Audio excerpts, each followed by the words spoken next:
Kenyatta National Hospital.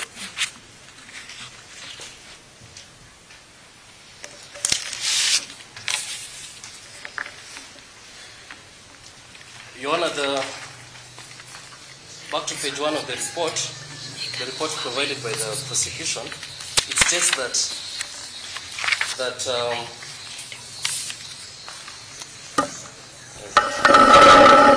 that he was admitted after suffering seizures due to drug non-compliance.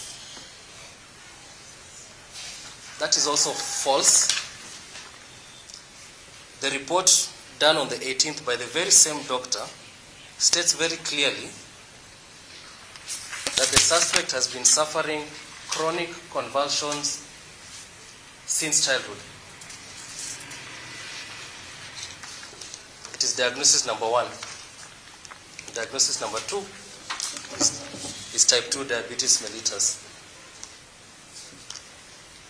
Your Honor, the reason why the suspect has been at Kenyatta continuously for years on end is because it requires very close monitoring by doctors, round-the-clock monitoring. The chronic convulsions present, they manifest themselves in form of seizures, which could occur at any time of day or night. The type of diabetes that he suffers is very serious and very severe. My lady, I apologize for interrupting, but he's also not a medical doctor. You know, he cannot tell us it's very severe and everything. We have a report from Kenyatta. He's telling us it is diabetic, and we accept that story. But for him to go into details, he's not the person who's best places to go into those details. Your Honor, we are ready to cross-examine the author of this report.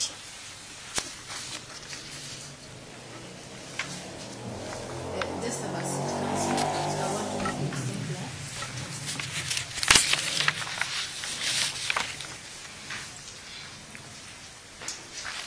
So, is there something you want to add? There is also an affidavit here that has been sworn by IP. My lady will not raise that issue because we were dealing with compliance of the medical reports. Then we were going to go to that issue now. No problem. Okay.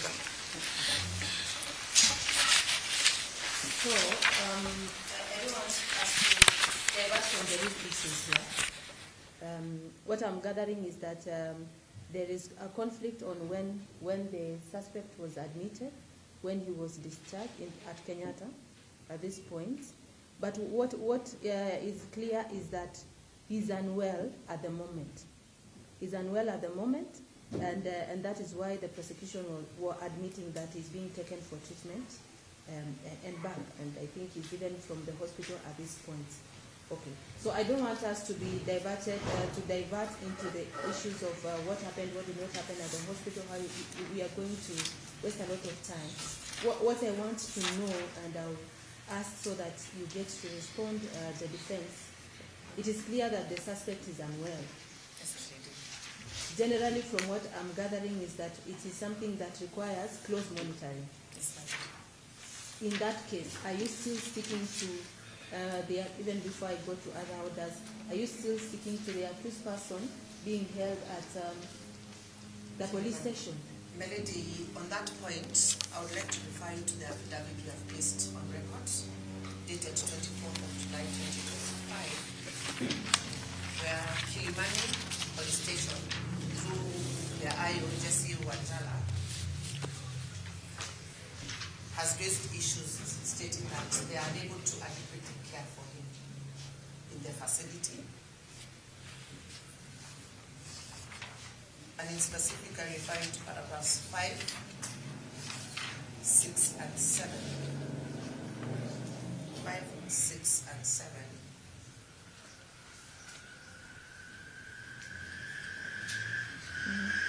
Where the officer refers to the serious medical condition, the need for close supervision, the fact that the suspect has not eaten, and they have no mechanism to enforce feeding habits on him. And that for him to be able to take his medication, he needs to have eaten. Yes. And in addition, the drugs that he has require cold storage, which the institution lacks.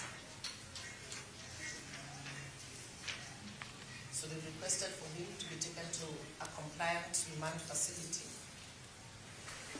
that would be able to cater for his medical situation. So my lady, in these circumstances, you'll be looking to have the suspect remanded in a facility that can cater for his medical situation and be secure.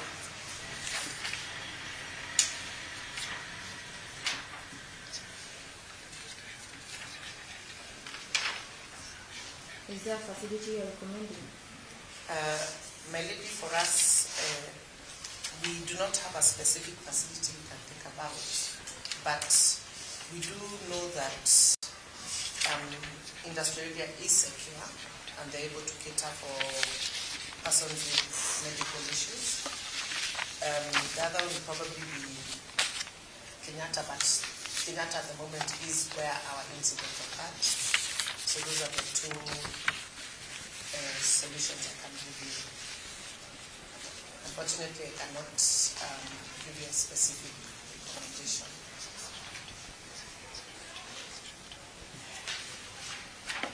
At Nairobi Women's Hospital. Yes, ma'am. That is a private hospital. We will not be able to have him admitted there. And how was the outpatient medication being catered for? It was being catered for by the Mani police station, who are funding the enterprise themselves.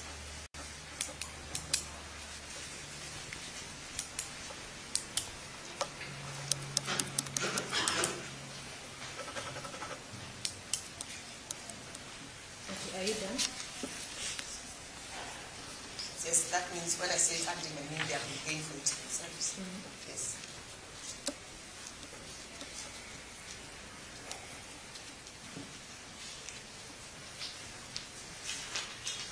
Are you done? Yes, ma'am. Okay. Defense? Your Honor, I'll first address the prosecution highlighted paragraphs 5, 6, and 7 of the affidavit of IPGC Wanjala. I'd just like to direct you back to paragraph 5. It says that the condition of the suspect has deteriorated as he has been on hunger strike. I'd like to state categorically that from my conversations with my client, he has not been on hunger strike. What has happened is his routine and the manner of the administration of the drugs has changed since he left Kenyatta National Hospital. There was a way in which he used to be administered his medication and more particularly the insulin shots to enable him to take food. As a result of that distortion, he used to get those insulin shots 3 times a day. Since going to Kilimani, he has been getting the shots twice a day, and as a result of that distortion, he has lost his appetite completely and has been unable to ingest food.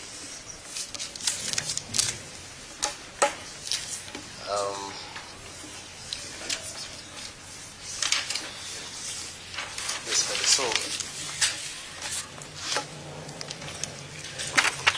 which facility do you have now?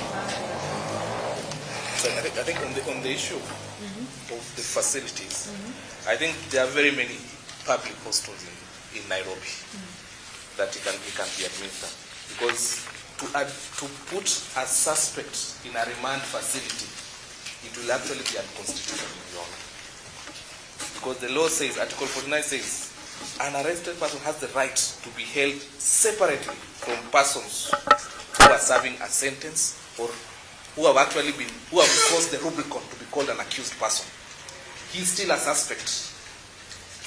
And when we say that we are going to condemn him to a remand facility, in the event the investigation comes out and says there is nothing, we'll have really deprived him of his right. And what is adjuncta here is that this is someone who has been suspected and he has the right to medication, which is actually guaranteed by Article 43(1)(a). He has the right to highest attainable medical standard. I know my colleagues will argue that that right can be limited, but we guide them that to read the Article 24 of the Constitution with regards to limitation of rights. And that particular provision tells us when a judicial officer is sitting to consider limitation of a right, he has to ask himself, is that limitation allowed by law? In these particular instances, is there any law in this country or in the world that says that a person can be deprived of his right to medication? There is none that has been actually disclosed. Number two, when you are exercising that power to limit a right, you need to look at that particular limitation and you ask yourself, is that limitation reasonable? Is it justifiable in an open and democratic society? Will it infringe on the dignity of that particular person, as enshrined in Article 28, Your Honor? So we find ourselves at a very critical juncture that we are being told to limit his right to medication, which will have far much reaching consequences, and yet he's just a suspect. The best thing that can happen is that let him be admitted at any other hospital facility, because even the letter that was written by the hospital, the recommendation was for him to go to a hospital of his choice. Initially, in your previous submissions, you had submitted that you would like for the respondent to be taken back to Kenyatta. Yes. Apart from Kenyatta, do you have any other medical facility? There's Magadi. There's also Mama Lucy.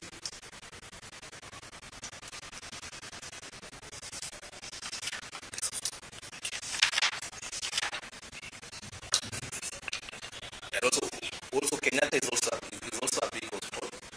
They can also find somewhere where they can actually accommodate him and secure him. And even there's a police posting at the Kenyatta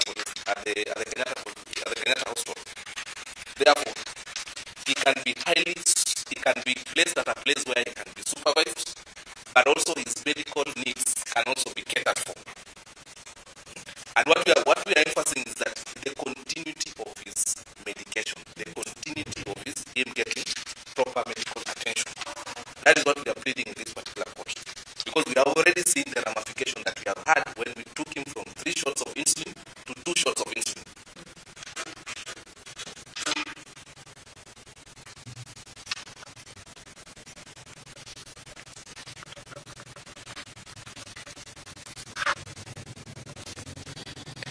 And also,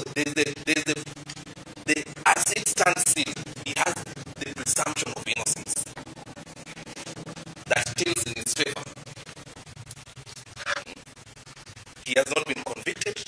He has not been even identified for a person possible for plea. There is no even charge that is being even preferred against him at this particular moment.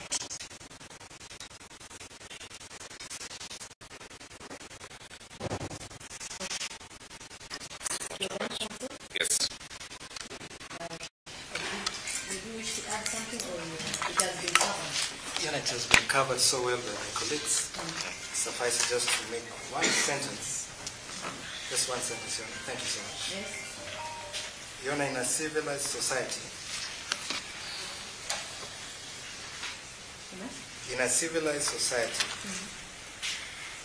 you must not punish a man with failing health based on mere suspicion before trial. Your Honor, let the law take its course, but let it do so humanely. The defense respectfully prays that Mr. Kalomotole if possible, be returned to Kenyatta National Hospital. Thank you so much. So good. Brief agenda from the state.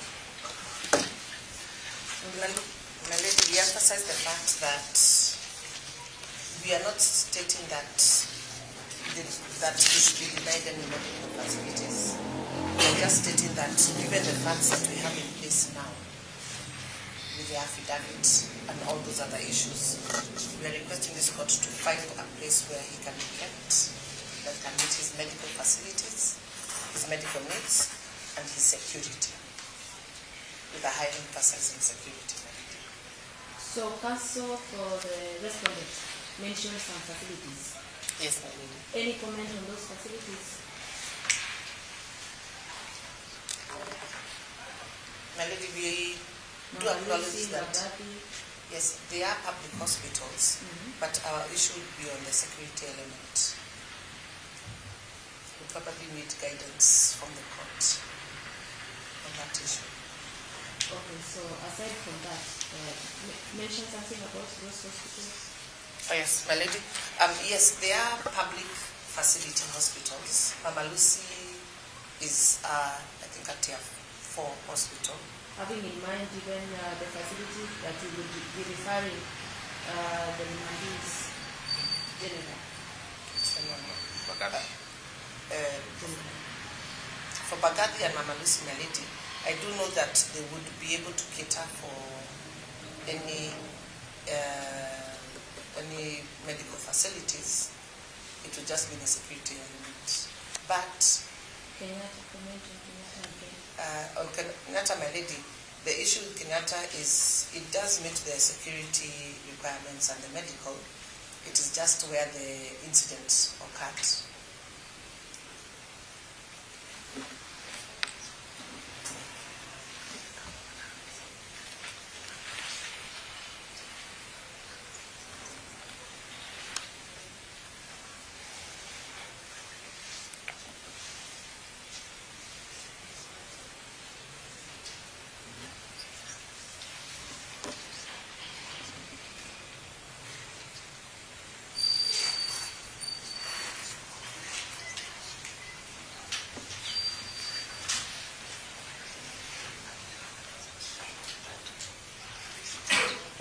So we'll break for 20 minutes. Yes, my lady. Then we come back to our meeting.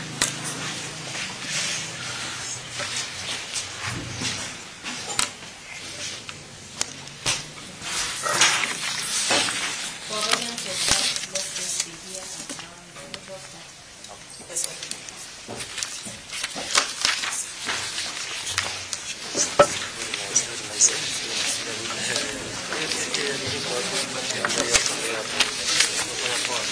Yeah.